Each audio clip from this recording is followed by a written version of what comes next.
Many people develop a relationship with the opposite sex and don't realize that it is a haram relationship because it crosses the boundaries of what Islam has taught. Yes, interaction with the opposite sex is permissible within certain limits, but to flirt and thereafter to slide into the DMs and thereafter to start saying inappropriate things, to promise someone, I love you too, and so on, I miss you, I take care of you, I do this, I do that, and then this person says this and that person says that, and so on. That's brewing a relationship that probably will end up in a lot of sadness and perhaps a lot of anxiety or depression at times. Because anything that is planted with a haram seed would germinate a tree or a plant that is equally wrong.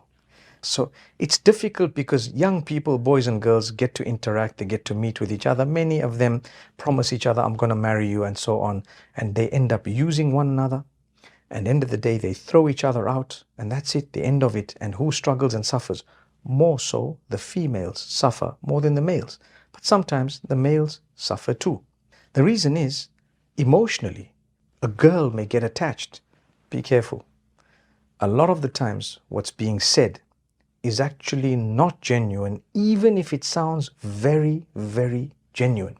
And sometimes it may be genuine to the degree where the guy does actually care for you, but the way he is dealing with it is not in the pleasure of Allah, and therefore it won't end up in marriage as you wish or you thought, because firstly, maybe he can't even afford to be married, and the hadith says, Man istata'a, whoever is able, capable, should get married.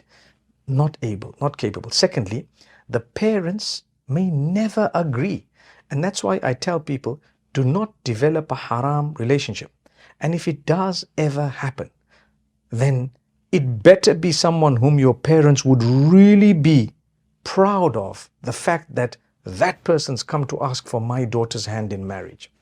We're not condoning it at all, but if you are going to tell someone to speak to my father, let it be a person whom your father's going to be proud of. Your father's looked after you for years and decades, and he's provided for you, or your mother, or your family members, they've provided for you and taken care of you. Why would you make such a big blunder as to spoil everything on the last leg of your living in with them by bringing in someone whom you know is a disaster? Nobody's going to agree. Nobody would want to look towards a person of that nature at times. If it did go in that way, because of the haram, sometimes Allah subhanahu wa ta'ala doesn't want it to continue beyond a point.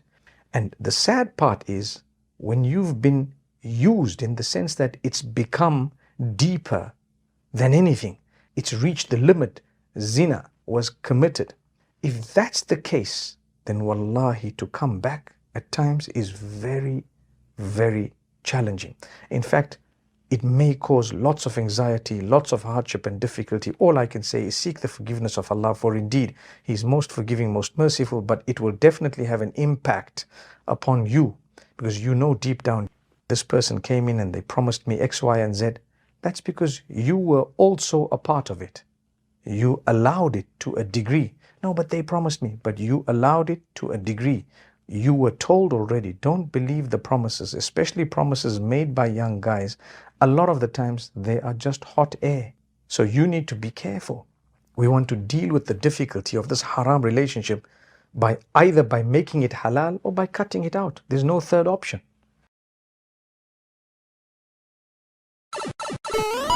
Contributing to free Quran education is a sadaqah jariyah.